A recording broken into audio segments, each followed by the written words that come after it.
As nossas mais festivas boas-vindas a esse nosso espaço que é coletivo, que é feito a mutirão e que tem palavra. Aqui tem palavra porque, para Paulo Freire, ninguém liberta ninguém, mas também ninguém se liberta sozinho em silêncio. É preciso que a gente tome a nossa palavra para dizer o nosso mundo. Então, bem-vindos, bem-vindas ao nosso podcast e a esse primeiro episódio do ano, que tem por objetivo também lançar a nossa proposta de formação popular para os anos de 2025, 2026. E a gente começa celebrando o nosso encontro como possibilidade de escuta, de diálogo, de comunidade. Porque, afinal de contas, são tempos para a gente fazer isso, para a gente entender o que nós estamos vivendo, e para isso nós juntamos as nossas vidas, as nossas reflexões, os nossos sentires, assim, em grupo, em roda, em gira, para também em coletividade a gente construir uma resolução, para a gente intervir, para a gente reverter o colapso que toca a todos nós viver e que quer impor um fim para nós, para os nossos territórios. Fazer leitura popular da Bíblia, ligar fé com vida, espiritualidade com militância, reino com história, mística com radicalidade e compromisso transformador, é a gente ler a exploração capitalista desde as suas diferentes formas e rostos. Então, a opressão patriarcal, colonial, e analisar a conjuntura não é só assim questão de da gente estar detido ao fenômeno do agora, do que está acontecendo hoje, dessa contingência mais imediata, mas é preciso que a gente tenha a capacidade de sacar luzes dos distintos contextos da nossa história, da nossa memória, que é coletiva e que sofre intervenção direta das lógicas hegemônicas. Porque a gente está na América Latina, a gente tem de dizer que o extrativismo está assim na primeira linha em todo esse nosso continente cativo. Então, saque, pilhagem, roubo para subsidiar o desenvolvimento, o progresso, e toda ofensiva contra a terra, contra a natureza, que é ecocídio, é também ofensiva contra os nossos povos, que é genocídio, uma ofensiva que é sentida no corpo das companheiras, das mulheres, que é feminicídio, e que de alguma forma liquida e esgarça os saberes ancestrais e se faz epistemicídio.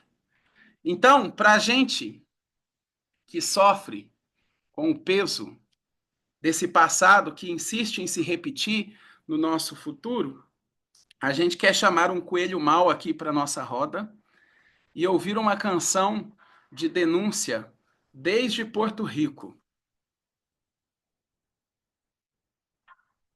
Vamos ouvir.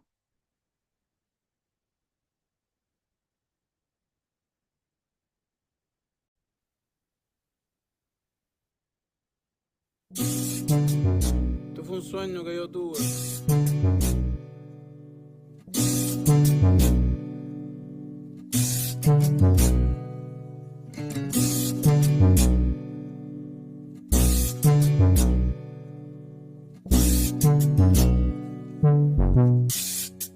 Ella se ve bonita, que a veces le vaya mal. En los ojos una sonrisa, aguantándose llorar. La espuma de sus orillas parecieran de champán.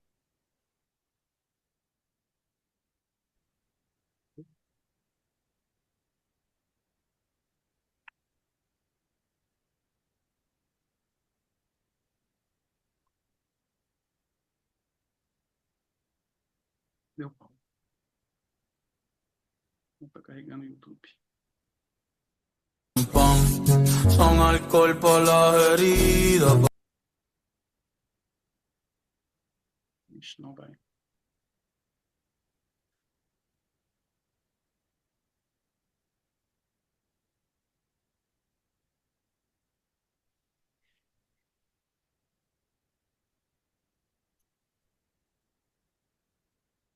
A la tristeza bailar, son alcohol para la herida, porque hay mucho que sanar.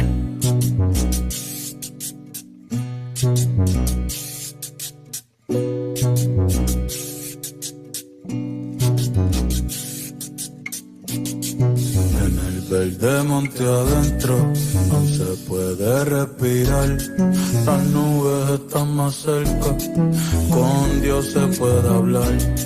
Soy el jíbaro llorando, otro más que se marchó. No quería irse volando, pero el corrupto lo echó. Y no se sabe hasta cuándo. Quieren quitarme el río y también la playa. Quieren el barrio mío y que abuelita se vaya. No, no suelten la bandera ni olviden la lolay. Que no quiero que hagan contigo lo que le pasó a Hawái.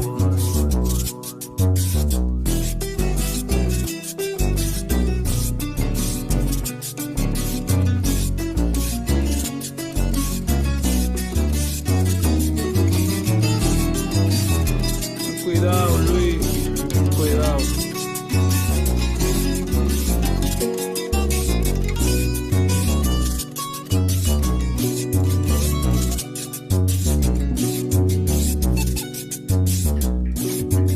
Aquí nadie quiso irse y quien se fue sueña con volver. Si algún día me tocara, que mucho me va a doler.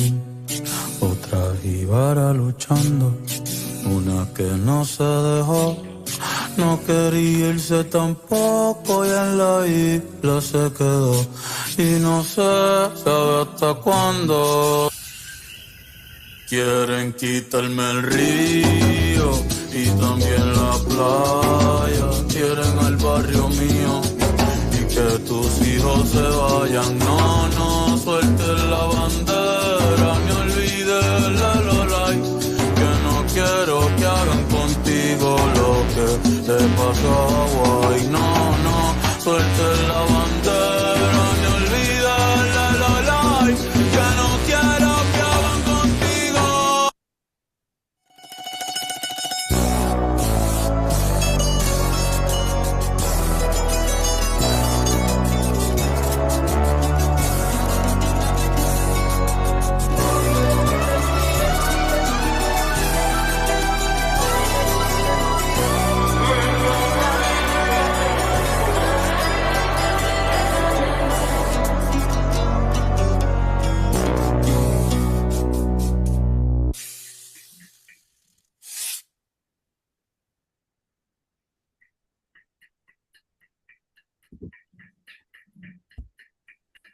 Querem tirar os nossos rios, querem vender as nossas praias, querem rifar nossas montanhas, querem vender a nossa água. Mas a gente cria o que a gente crê. E porque a gente crê no poder popular, a gente cria formas alternativas de outros mundos, outras possibilidades, abrindo caminhos com a nossa luta e com a nossa resistência. Agora no Brasil, carnaval, então, festa que redime a dureza da nossa vida, que reencanta a nossa existência, amesquinhada pelos interesses podres de uns poucos que querem devorar tudo.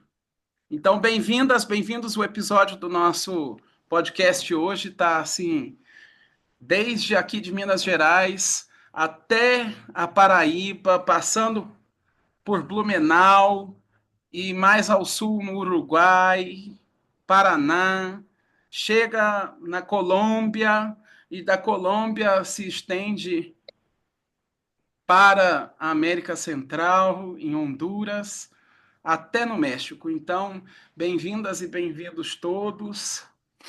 A gente não vai ter como se apresentar porque o grupo cresceu demais, mas nas boas-vindas ao Raul, esse nosso camarada ponta firme, companheiro da caminhada, do pensamento crítico latino-americano que não tem medo de olhar na cara do povo e sentir pensar os nossos processos, a gente acolhe e abraça todo mundo. Bem-vindo, Raul.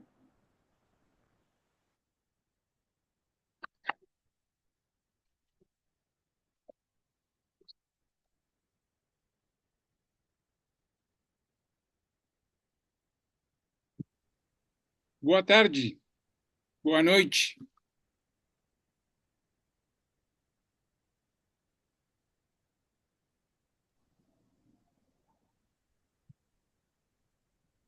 Podemos começar ou não? Adiante. Bem. Boa tarde a todos e todas. Agradeço o convite. Compartilhar com vocês algumas ideias e provocações para o debate, porque este momento da América Latina, do mundo, é um momento de muita confusão, de muita inestabilidade, de situações pouco claras. Precisamos muita intensidade de análise para compreender, estamos como em um momento de muita neblina, né? De muita escuridão. Então, precisamos muitos olhos, muitas mãos para melhorar nossa compreensão do que está sucedendo agora no mundo. O primeiro ponto que eu desejaria colocar, porque o tema vai ter vários pontos, é que o mundo está atravessando um momento de muita mudança, de transição de uma ordem a outra ordem. Conhecemos a ordem que estamos deixando, a ordem centrada no Ocidente, nos Estados Unidos, o capital financeiro, o extrativismo, mas não sabemos qual é o ponto de chegada a outra realidade. Desejaríamos que fosse um mundo mais igualitário, mais solidário, mas não sabemos, não temos certeza. Então, a forma de compreender o que está sucedendo são muitas. A primeira é essa que vou colocar agora, que é olhar para o mapa do mundo, que esse mapa fale por si mesmo para a nossa compreensão. Então, estou colocando um mapa, não sei se vocês podem olhar bem para o mapa, que é os países do mundo que têm comércio entre eles, mas principalmente entre Estados Unidos e China. Então, aparecem em color vermelho aqueles países que têm majoritariamente comércio com China. Em azul, os países que têm majoritariamente comércio com os Estados Unidos.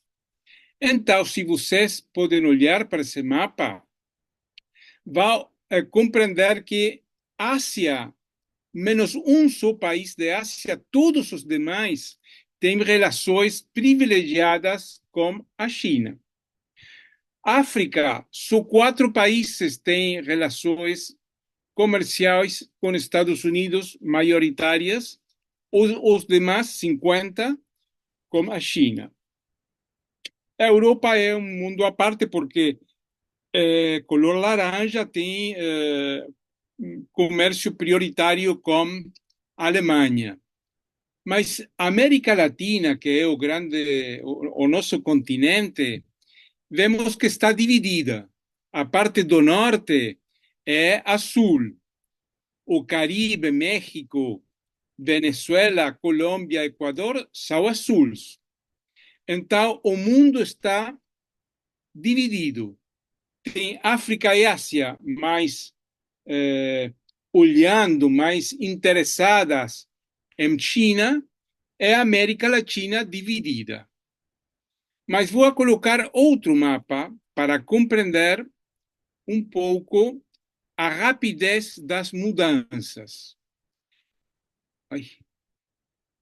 Esse segundo mapa é uma comparação entre o estado do comércio exterior no ano 2000 e no ano 2020. Se vocês podem olhar, a maioria dos países comerciava majoritariamente com Estados Unidos.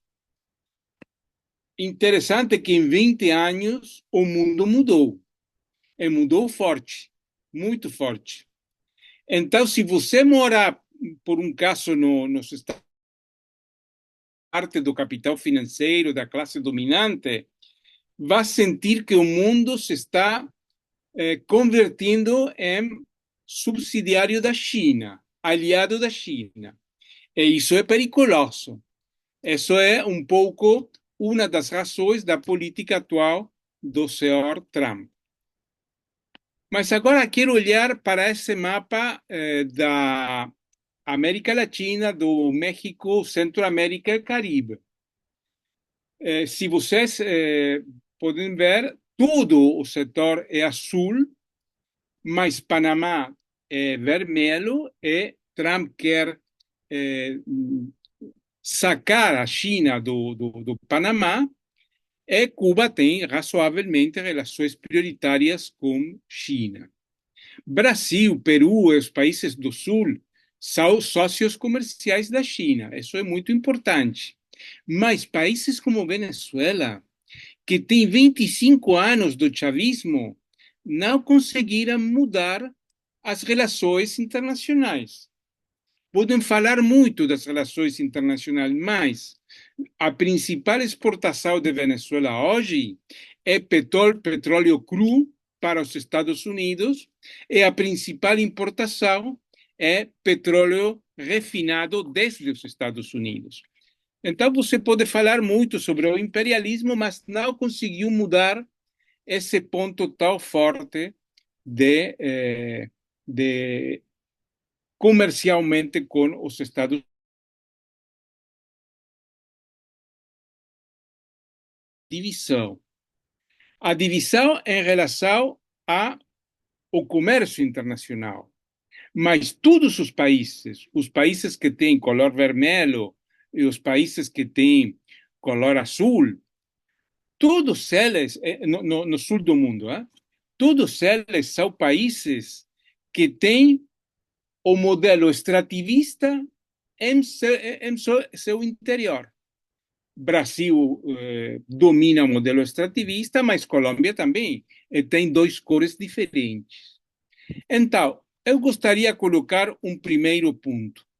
O mundo está sendo dividido por grandes potências, mas o modelo político econômico é o mesmo, é o extrativismo. Por que falo do modelo político econômico? Porque acho que o extrativismo não é só uma questão de economia. Existem sociedades que são extrativas, cultura extrativa, modo de vida extrativo, não produtivo.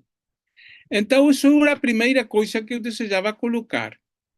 Temos o domínio do extrativismo, mas no mundo temos, neste momento, a escala macro, dois grandes conflitos. O conflito norte-sul, ou seja, os países do sul e os países do norte têm políticas diferentes. A crise na Palestina é um caso muito claro nessa direção. O sul do mundo não apoia a Israel, mas também temos uma contradição muito forte Ocidente-Oriente. Então, são dois conflitos muito importantes agora mesmo e que não sabemos como vão se resolver. Depois, o segundo ponto que eu desejaria colocar é que nessa realidade internacional tão contraditória, com tantos conflitos, A inestabilidade é o ponto central. Não existe estabilidade e você tampouco vai ter estabilidade porque as relações mundiais estão em um momento de tsunami, de movimentação muito forte, desde a estabilidade anterior até uma situação que não sabemos qual será. Né? Então, temos o conflito norte-sul, China, Estados Unidos, Oriente Ocidente. O segundo ponto que coloquei, agora este era o terceiro, é o extrativismo, o modelo extrativo não depende da hegemonia dos Estados Unidos, da Europa ou da China. Todos são extrativos. E o terceiro ponto, como consequência dos dois anteriores, é a inestabilidade. Que é isso de inestabilidade? Vocês têm, durante muito tempo, mudanças de governos, mas algumas políticas tiveram continuidade. Nos últimos 10, 15 anos, o progressismo entrou em crise, o governo Dilma, para o Brasil, a situação mais importante, é a partir dessa crise do progressismo, que é consequência da crise do capital do ano 2008, a crise financeira nos Estados Unidos, Wall Street e assim, você não vai ter mais instabilidade. Por quê? Porque o capital já não pode continuar acumulando da mesma forma do período anterior. Porque as mudanças que existiram no mundo, a emergência dos países novos, fundamental, a fortaleza dos países, dos movimentos sociais, dos povos, aí tem uma situação na qual nenhum governo vai ter estabilidade. Não tuvo Dilma, tampouco Bolsonaro, tampouco agora Lula. Porque, insisto, a situação não é que com um cor de governo você tem uma situação melhor e com outro cor de governo é pior. Não, não. Tudo está sendo ruim neste momento. Vocês agora podem olhar que com a chegada de Trump ao governo dos Estados Unidos, a própria União Europeia está em uma situação de instabilidade muito grande, com um crescimento da direita, com uma dificuldade de governabilidade cada vez maior. No caso do Brasil, é paradigmático porque você tem o governo Lula, que não tem maioria no Congresso, que tem os grandes fatores do poder em contra e que as possibilidades de que o governo Lula faça algumas mudanças interessantes não existem. Então, essa situação é muito complicada, vai criar durante muito tempo, eu não sei quando vamos a poder estabilizar essa situação, mas durante muito tempo vamos a ter governos fracos, com capital forte e com movimentos que trabalham para sua autodefesa. Agora, depois vou falar disso. O quarto fator que eu gostaria de colocar é o Estado-nação. O Estado-nação é hoje muito mais fraco que o capital financeiro. O Estado-nação foi assaltado pelo 1% dos mais ricos do mundo, de cada um dos países, foi apropriado e foi blindado para a defesa de seus interesses. Se vocês olham para a história de nossos países, durante algum tempo, o Estado foi uma espécie de árbitro entre diferentes classes em luta. Mas agora o Estado é sempre um aliado dos poderosos. O Estado mudou e mudou. Você hoje tem organismos supranacionais, Organização Mundial de Comércio e outros, o CIADI, que tem capacidade de arbitragem quando tem conflito entre Estado e empresas privadas multinacionais, que têm capacidade de colocar o Estado em problemas muito graves, porque esse Estado não tem utilidade para as camadas populares. Então, aqui vamos ingressando, depois de olhar para os primeiros mapas, o momento do conflito internacional, a hegemonia do extrativismo, que é a hegemonia do capital financeiro, a permanente instabilidade nos últimos anos, é agora também o capital pegando o Estado para defender seus interesses. Vamos chegando, então, qual é o caminho que estão tomando os movimentos sociais, os povos que lutam e que resistem. Então, aqui agora quisera colocar, para mim, o problema fundamental desde o ponto de vista dos movimentos. Vocês têm formas de luta, formas de organização, formas de trabalho dos movimentos que agora têm muito pouca capacidade de mudar a realidade. Por quê? Por os vários problemas que eu tenho colocado anteriormente.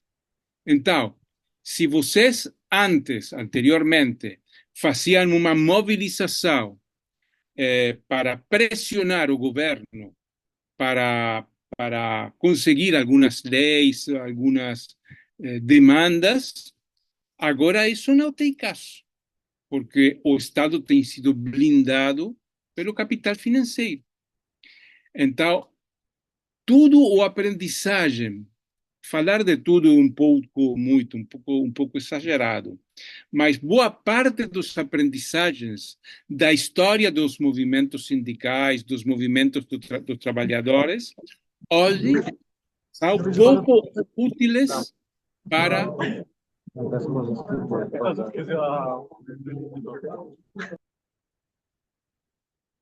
a luta dos movimentos. Então, ante essa situação, se vocês têm a possibilidade de refletir sobre o que está sucedendo em Brasil, em Colômbia, em México, com o movimento dos trabalhadores organizados, a conclusão é muito simples, é muito fácil. Você vai encontrar que não tem mais interesse que a defesa de questões corporativas muito pequenas. Não tem interesse em resolver os problemas da humanidade do baixo, da humanidade pobre. Então, nos últimos 30 anos, acho que os movimentos começaram a mudar suas estratégias e nasceram novos movimentos. Hoje, em Brasil, você tem que os povos amazônicos, os povos indígenas em geral, são uma pequena minoria da população, mas são o setor que tem capacidade mais forte de resistir o extrativismo e a ampliação da fronteira agrícola. Isso sucede em todo o mundo. Junto com isso, os movimentos começam a lutar de outra forma. Eles demandam aos governos, sim. Eles se mobilizam, sim. Mas, sobretudo, eles ocupam ou fazem retomadas de seus territórios históricos, e nessas retomadas, eles começam a criar em seus espaços, em seus territórios históricos, novas relações sociais e começam uma caminhada que eu gostaria de colocar como nome de autonomia. Até 30 anos atrás, não existia a autonomia mais que como uma questão teórica ou como uma questão de pequenos grupos, normalmente libertários ou anarquistas, mas era algo muito pontual, não? Existiam intelectuais como Castoriadis, existiam experiências como os conselhos obreiros, operários da Itália, da França, como referências. Mas hoje temos em toda a América Latina uma forte corrente autonomista, que são autonomias muito diferentes em cada um dos países. Não temos uma só forma de autonomia, mas temos uma quantidade importante de espaços de autonomia, e agora gostaria de falar um pouquinho de isso. Vou começar com o Brasil. Esse é um mapa da Amazônia brasileira, Amazônia Legal, que foi criado por um antropólogo, geógrafo, não recordo bem, Fábio Altmin. Você tem as fronteiras da Amazônia Legal em negro, tem os povos indígenas da Amazônia em azul, em color celeste, e em vermelho tem aqueles processos de demarcação autônoma, porque vocês sabem que os governos do Brasil têm, pela Constituição de 1988, a obrigação de demarcar territórios indígenas, mas muitos deles não foram demarcados. Acho que a metade não foram demarcadas. Então, os povos começam a demarcar seus territórios, que são os territórios em vermelho. Como vocês podem olhar, são muitos territórios, é muita superfície. Se na Amazônia brasileira temos 105 povos indígenas, 64 desses povos estão fazendo, em 48 territórios, 26 protocolos de demarcação autônoma.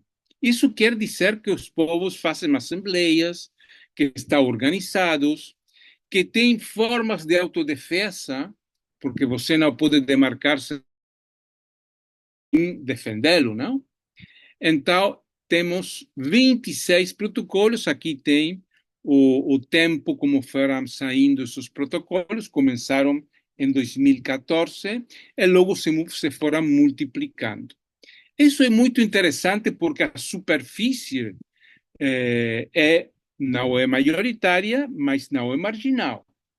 Mas é um exemplo para outros povos que têm os mesmos problemas, não? Se algum desses povos, os Munduruku, fazem demarcação autônoma, por que os outros não podem fazer? Os Kayapó, por caso, não? Essa é a situação da Amazônia brasileira. Temos muitos casos de aldeias, de comunidades, Guarani, Guarani Kaiowá, Guarani Imbiá, de outras, sobretudo na mata, que têm também processos de autonomia, cada um muito diferentes. Agora foi a falar da Amazônia peruana. Em vermelho, vocês têm o território de 9 povos amazônicos do Peru que têm declarado governo territorial autônomo. O primeiro na história foi Nação Guapara, Chagui, Aguajum, Cucama, etc. Agora temos 9 governos autônomos na Amazônia. Eles têm aproximadamente 300 mil habitantes, mas milhões, até 10 milhões de hectares baixo seu controle, ou não só um controle completo, porque eles fazem essa caminhada porque compreendem que para colocar um limite ao extrativismo, à mineração ilegal, a pesca ilegal, os madeireiros ilegais e assim, eles têm que criar esses governos territoriais. Estamos falando de 10 milhões de hectares no norte do Peru, quando o país como o Equador tem mais do dobro, 25 milhões, é uma superfície importante. Mas o mais importante que isso é que temos muitos povos amazônicos e não amazônicos que agora mesmo estão discutindo que coisa vão a fazer e porque se outros povos declaram um governo autônomo, eles não podem declarar o mesmo. Esse é o mapa dos 9 povos amazônicos dessa região do norte do Peru: Achuara, Wahun, Chapra, Cucama, Quechua, Wampis, Xawi, Xihuilo. Wampis foram os que lutaram no ano 2009 contra o governo de Alan Garcia, com muitos mortos, e 8 anos depois criam seu principal governo. Bem, vamos a ir a outra situação para não fazer muito largo. Esse é o mapa do Chiapas. Estamos falando dos territórios onde tem presença do movimento zapatista. E nesses territórios que tem 2 cores diferentes. Tem um color morado, que são os velhos territórios desde o ano 94, e outro color mais verde são os novos territórios. E eles passaram de 5 caracoles a 12 caracoles. Isso é importante porque você tem uma realidade de uma região que não é homogeneamente zapatista, mas tem autogoverno, tem diferentes possibilidades de fazer uma criação de um mundo diferente. Então, o que estão fazendo em seus territórios esses povos que estão trabalhando a autonomia? Isso é muito importante porque é uma amostra da linha política que eles vão colhendo no caminho da autonomia. Eles têm escolas, eles têm espaços de saúde, escolas com critérios próprios de pedagogia, como tem também o Sem-Terra no Brasil.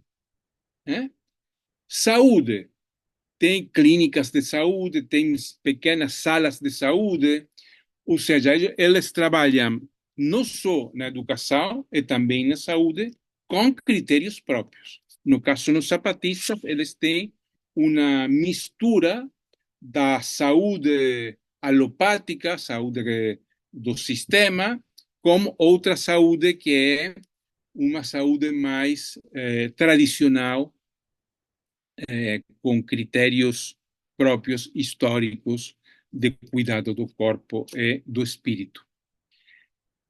Eles criam produção de alimentos sem químicos.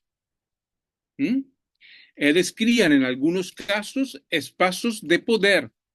Casos dos zapatistas, as juntas de bom governo, que são espaços de resolução de conflitos, caso de que haja um conflito entre 2 famílias, a justiça zapatista funciona lá, mas também tem possibilidade de resolver questões que têm que ver com o poder, quando existe uma agressão externa ou quando existe um conflito com outras comunidades não zapatistas e outras.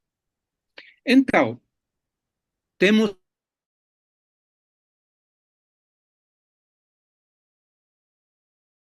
relações sociais na vida cotidiana, na saúde, na educação, na produção.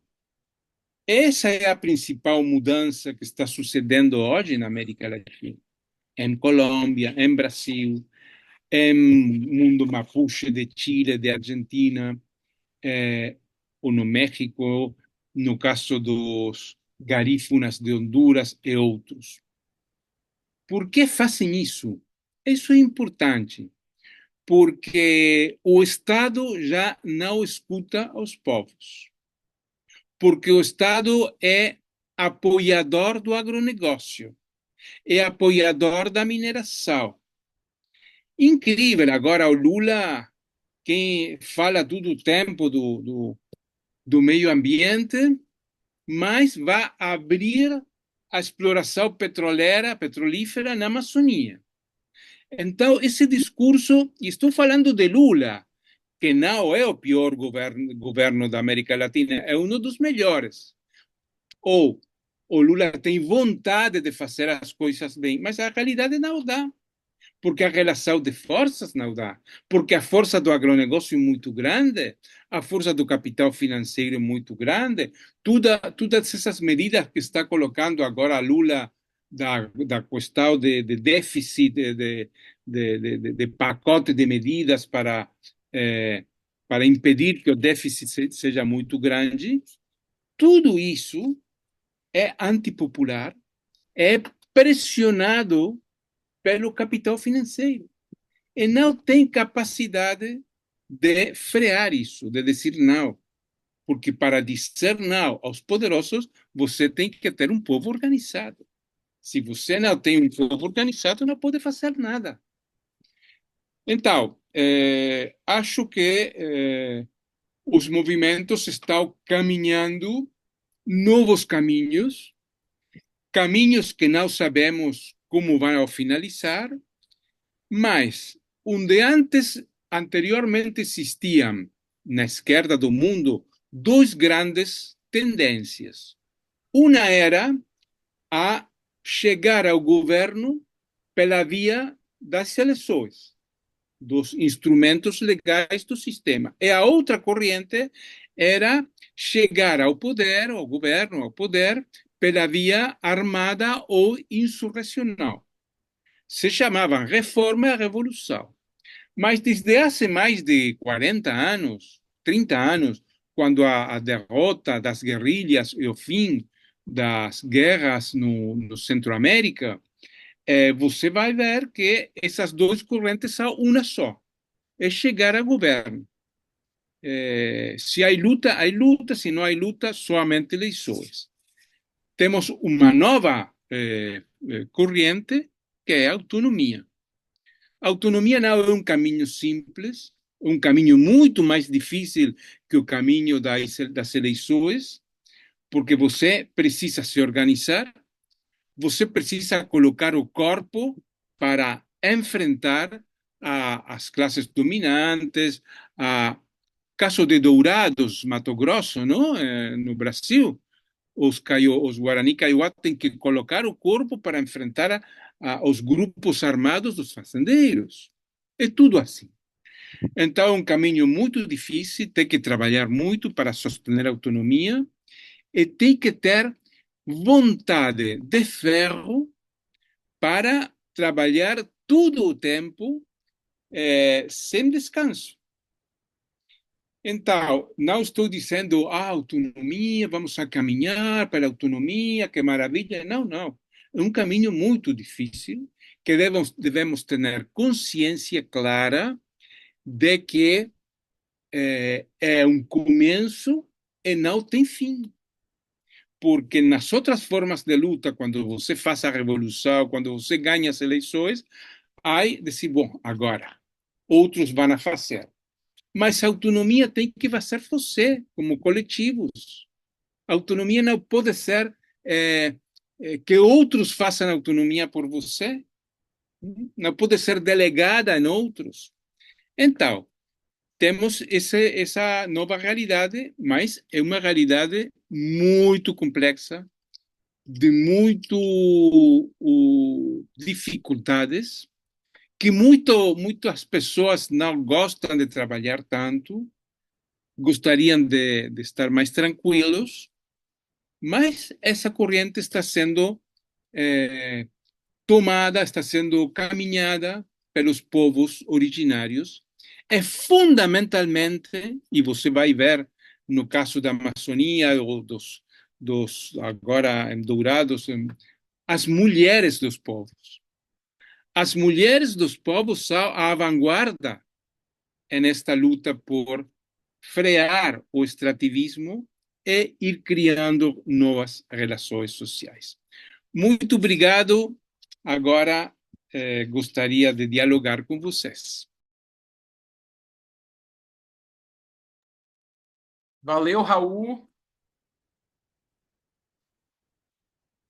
por tão provocadoras palavras e contribuições. Por uma questão de humanização, gente, porque a gente já tem que lidar com a frieza da tela e com só parte desse corpo nosso, né? Que poderia estar em contato, se beijando, se abraçando, se pegando. Vamos abrir as nossas câmeras para a gente fazer a palavra rodar. Então, quem tiver condições, por favor, abra a sua câmera para a gente se ver, se reconhecer, porque falar com a tela aqui só os nomes é uma coisa que deixa tudo assim mais frio. Então já estou vendo a Marina, o Antônio lá do Uruguai também, Loli Vallejo.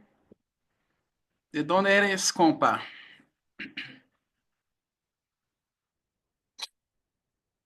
El micrófono. Manizales Caldas, Colombia. Colômbia. Felipe Corpez, da Colômbia. Hola, Abra hola, as câmeras. saludos. Aquí Abra hay. aí. Com as câmeras abertas na medida do possível. A gente agora quer trazer os nossos comentários, as nossas questões, as nossas dúvidas. Quem começa?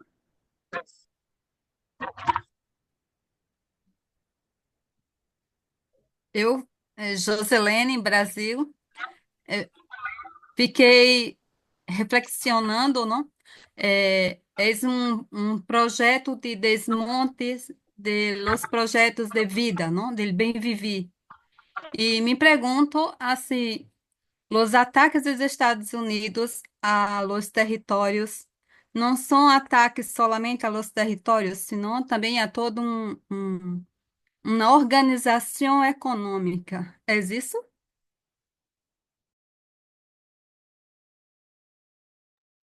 Obrigado, Joselene. Essa é a pergunta, Jocelyn. Sim. Eu acho que os povos têm sua própria vida e sua própria economia. Os povos originários, os povos negros, as periferias urbanas, as favelas, têm sua própria economia. Tem uma economia muito diferente da economia capitalista, tem relação com a economia capitalista, mas tem diferença. A pandemia foi uma amostra da capacidade dos povos de sobreviver sem o Estado, sem o capital, sem nada. Então, o capital compreendeu desde sempre, até agora mais agressivo, que se não consegue apagar, anular essa economia dos povos, sua própria economia capitalista vai ter problemas. Então, tem aí duas realidades que o capital está querendo, tentando destruir. Uma são os territórios dos povos. Uma favela é um território, não? Um acampamento sem terra é um território, um quilombo é um território.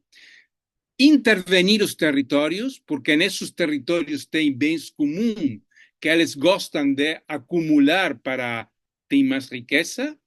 E a segunda, nesses territórios existem formas econômicas, feiras populares, cultivos, mingas, ou como se diz minga em português?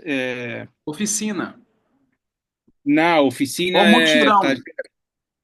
Mutirão. O mutirão é uma das claves da economia popular. Então, eles precisam destruir essas economias para ter mais capacidade de acumulação. É isso. Marcos, adelante, compañero. Hola, en español. Gracias, Raúl, por tu compartencia muy abundante, muy precisa y muy esclarecedora. Una pregunta en torno a las autonomías. ¿Cuáles son los desafíos de las autonomías en América Latina? ¿A qué se enfrentan? Además del Estado y además del capital, internamente como procesos sociales. Uno, y dos, el crimen organizado y su penetración en estos procesos de autonomía. Bueno, hablo desde México, vemos que hay una presencia del crimen organizado en muchas comunidades indígenas, regiones indígenas, y entonces cómo lidiar crimen organizado, procesos de autonomía, entendiendo que el crimen organizado es parte del gran capital. Gracias. Bem, os desafios das autonomias. Eu acho que as autonomias caminham com dois pés.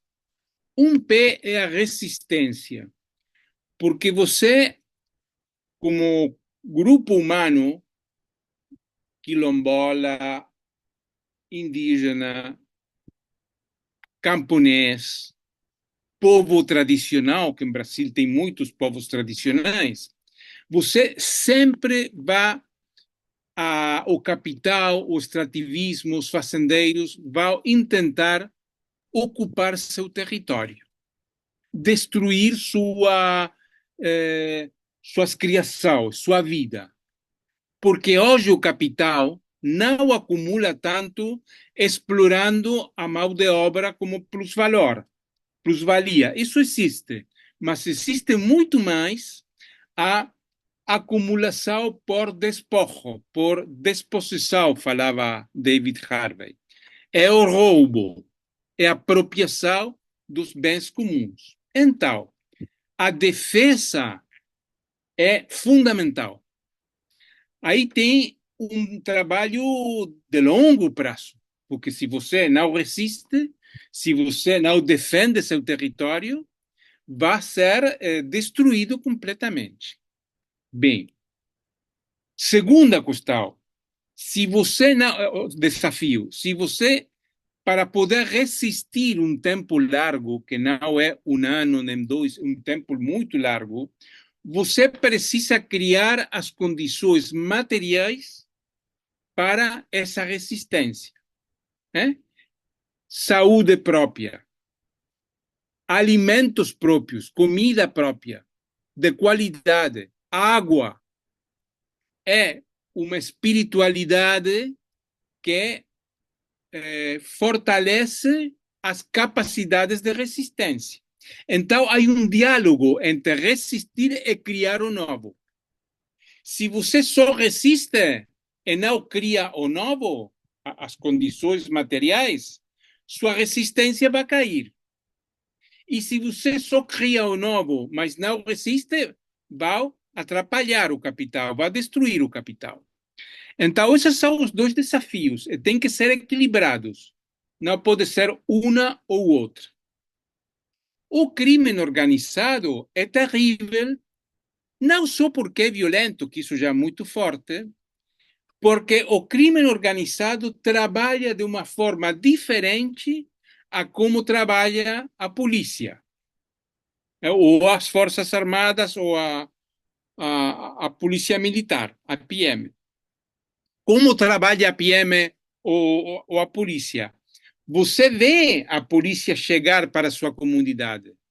Então, você tem tempo e capacidade para ver como se defender, como sair para outro lado, fugir. Mas o narco pode ser seu irmão, pode ser seu vizinho. O narco está perto de nós. Ele olha para nós e nos conhece muito melhor que a polícia, porque está dentro das famílias. Então, como fazemos como narco? Eu não sei como fazer com eles. Mas temos que ter uma forte formação ética de nossos filhos, de nossas famílias, para que eles não ingressem no consumo. Porque como o narco recruta os meninos? Os recruta porque eles são primeiros consumidores de droga.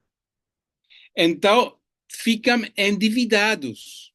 E para pagar sua dívida, eles pegam uma arma e começam a fazer trabalhos para o narco. Então, o narco não se pode resolver de um dia para outro, não se resolve militarmente, só se pode resolver com um forte trabalho de formação e de muita ética. Agora estamos no mundo da antiética, porque a ética é como uma perda de tempo, não importa a ética, não? Mas é o fundamental neste período histórico.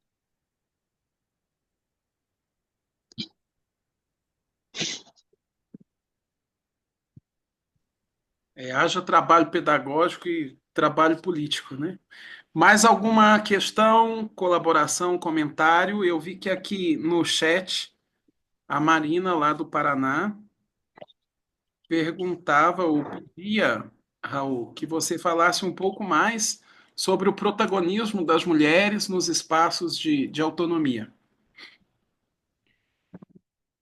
Sim, na história, as mulheres, como todos vocês conhecem, foram oprimidas, humilhadas, estupradas, violentadas, não escutadas, incluindo na esquerda.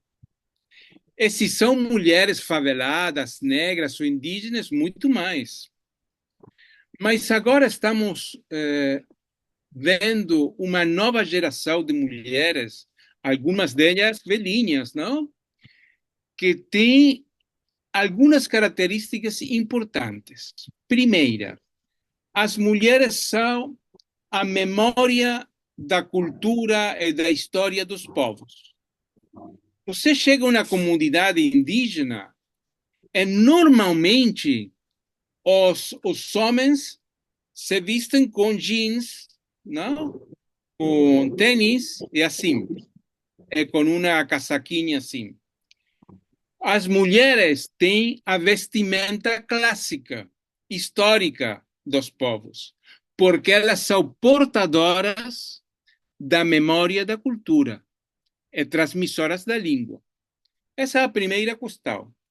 A segunda questão é que as mulheres têm muita mais sabedoria que nós, os homens, de como enfrentar o inimigo sem trabalhar como o inimigo. O que fazemos os homens?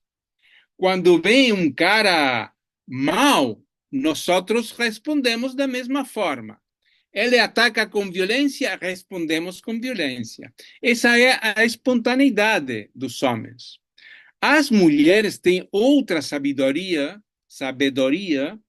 porque elas têm costume de lidiar, de lutar contra situações de desvantagem física. Então, as mulheres, não só agora as mulheres, também muitos homens, compreenderam que no mundo atual, o mais importante não é derrubar ou derrotar ao inimigo. O mais importante é conservar a vida do povo. Na história, os homens fizéramos a produção, as mulheres a reprodução. Mas agora o que está falhando é a reprodução. E as mulheres têm muito conhecimento dessa reprodução da vida, do cuidado da vida. Então, esses dois elementos, acho que colocam as mulheres em situações interessantes para ser a vanguarda das resistências atuais. E se você vai à Amazônia, se você vai à região andina do Peru, Se você vai ao Cauca, ao povo mapuche, ao Cauca colombiano, as mulheres são centrais, elas permitem a coesão da comunidade. Porque a coesão da comunidade não é um discurso, não é o cacique, não é a espiritualidade. É as mulheres, assim como são a memória principal da história do povo, também são especialistas em espiritualidade. Que a espiritualidade não é só a casa de reza, não? Não é só o ritual. A cozinha, não? O espaço onde você vai transformar os alimentos é um espaço feminino e de uma profunda espiritualidade, porque você não cozinha os alimentos como Mac, não? Como Mac Burger, não? Você cozinha com carinho, com preocupação para a alimentação dos outros, com tempo. Então, acho que hoje as mulheres são uma peça fundamental, uma peça não, um setor da sociedade fundamental para a conservação dos povos com vida.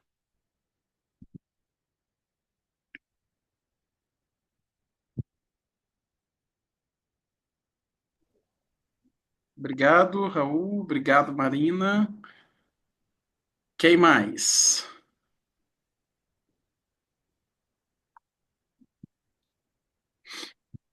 Comentário, reação, dúvida?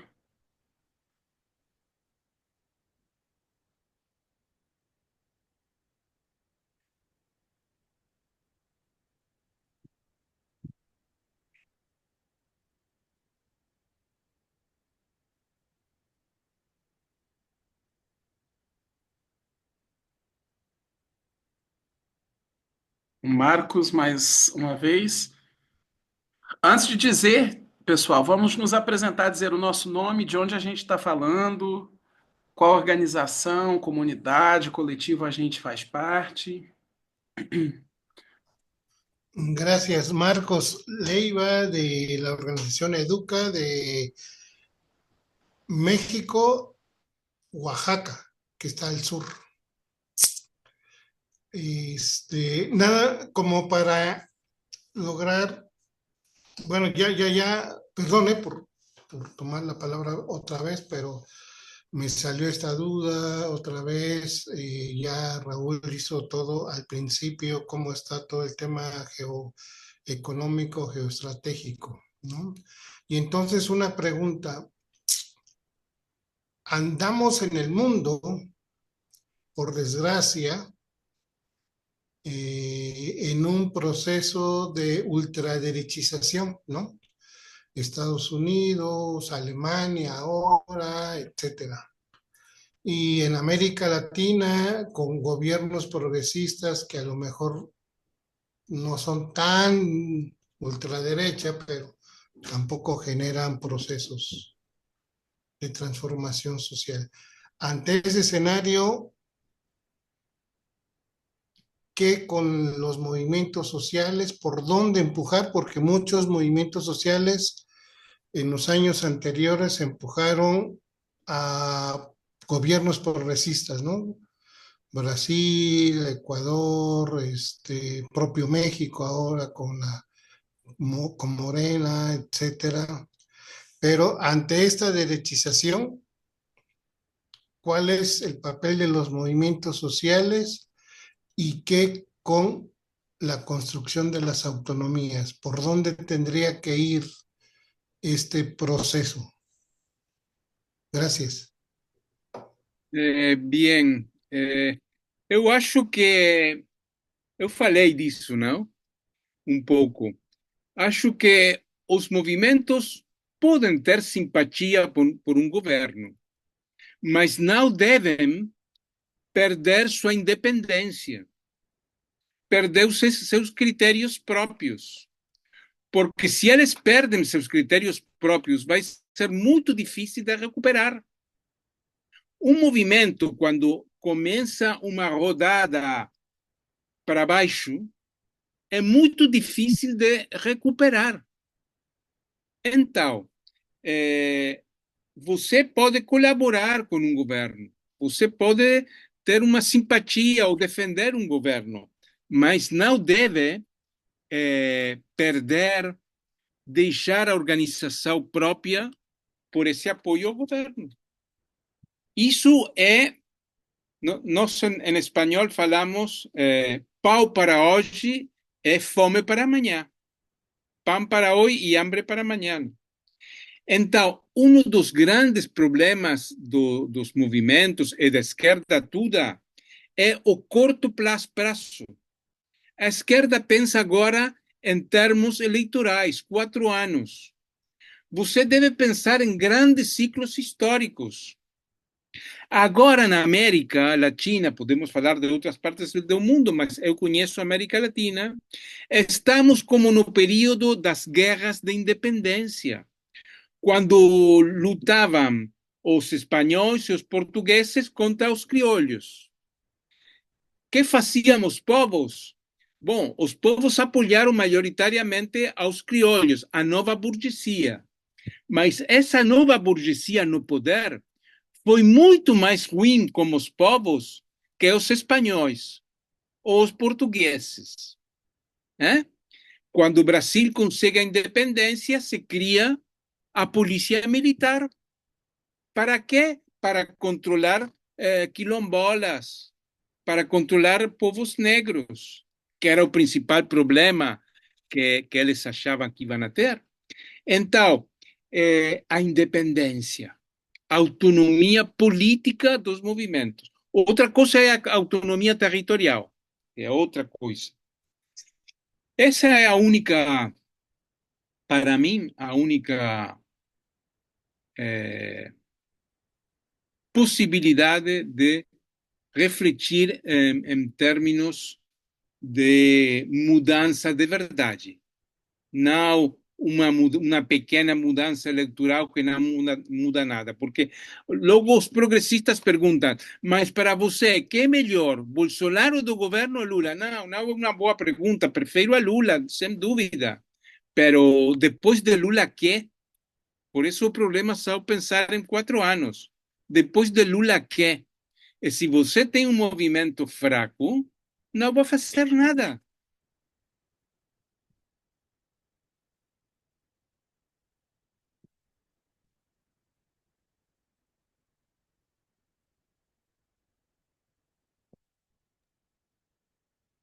Obrigado, Raul. O Rafael Alejandro diz assim que um governo de direita com um movimento social em ascenso é melhor que um governo progressista que detona tudo e a direita depois volta. De onde é o Rafael? De que país? De onde você é, Rafael? Do Chile. Chile. Sentiu? Claro, Chile foi incrível, não? Ou mesmo a situação de Colômbia. Chile tinha um governo de Piñera, da direita. No ano 2009 foi um levantamento impressionante do povo, o mais grande da história. Depois chegou ao governo o Boric e tudo foi para baixo. Então, a esquerda, o progressismo, é mestre em formas de dividir e de cooptar movimentos. Então, agora tem ministros comunistas, ministros socialistas, ministros da nova esquerda, mas não tem mudanças. Tão grave a situação que você tem um apagão como ontem, e tem que militarizar o país porque não existe vínculo social capaz de sostener a vida umas horas quando não existe a eletricidade. Sociedades completamente destruídas. Então, não tem sentido governar sociedades destruídas. Não tem sentido governar nessa situação nas quais você não pode fazer nada mais que administrar o que existe, não criar nada novo e interessante.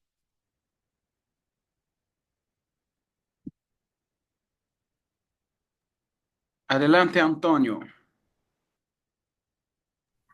Eu sou Antônio de Montevideo, do Quadernos do Taller, Quadernos del Taller. Raúl debe conhecer minha organização anterior, CIFE, Ah, allá sim. en Conventuales. Alguna vez falamos aí. Eu estuve em CIPFE, na multiversidade. Isso. Eu era que consegui a financiação. Bom, uma coisa, tampouco idealizar os movimentos sociais, não? Ou eu conheço bastante o continente e também muitas vezes os movimentos sociais têm o problema da financiação, não? Então, sempre estão buscando financiação e muitas vezes a financiação marca também a agenda dos movimentos sociais também, não? É um perigo quando não são autônomos, coisa que passou com o CIF e a multiversidade no Uruguai, não? Quando não tem autonomia e não tem tem que depender do estrangeiro, não? E eles marcam a agenda e quando deixam de mandar prata, os movimentos sociais desaparecem muito deles. É também um problema. Sim, mas aí o problema é a falta de autonomia, não? A completa falta de autonomia que enfraquece os movimentos. Então, não todos os movimentos podem trabalhar a autonomia da mesma forma, porque um movimento indígena que mora nas áreas rurais, que tem uma tradição de território, de labranças, de cultivos, de alimentação própria, tem outras possibilidades para ter maior autonomia.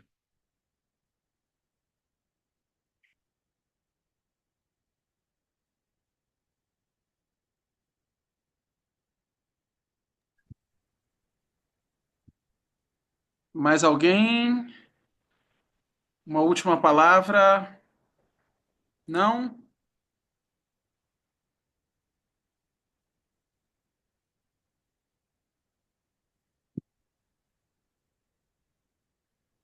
Bem, Bueno, muito obrigado, companheiros e companheiras.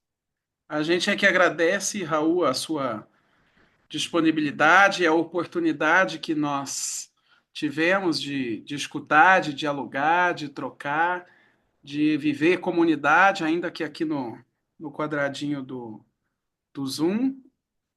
E vocês fiquem atentos, porque depois desse episódio virá um outro para falar sobre o nosso processo de formação popular, que se chama Casa do Povo, que é um curso de realidade. A gente chamou de brasileiro, mas devia ser latino-americana, porque é para a gente conectar fé e espiritualidade com os processos de luta territoriais e as questões que atravessam as nossas lutas e as nossas resistências, desde a terra, território propriamente dito, até o mundo urbano, o mundo da cidade. Então, é um processo de formação para 2 anos. A gente agradece a participação aqui na gravação de tantas gentes de Aviala, desse nosso continente, nossa América, que está cativa, mas sempre grávida de libertação. Gente, um beijo, um abraço. Muito obrigado. A gente se encontra por aí, sempre em luta. Tchau. Saludos y gracias por Gracias, compartir. gracias a ustedes. buenas Hasta noches. luego. Tchau, que Hasta pasen bien. luego. Muchas gracias. Buenas noches. Ah, Muchas gracias, buenas noches. Buenas noches. buenas noches. Muchas gracias. Bendiciones. Buenas noches. Noche. Buenas noches, José Cruz. Buenas noches.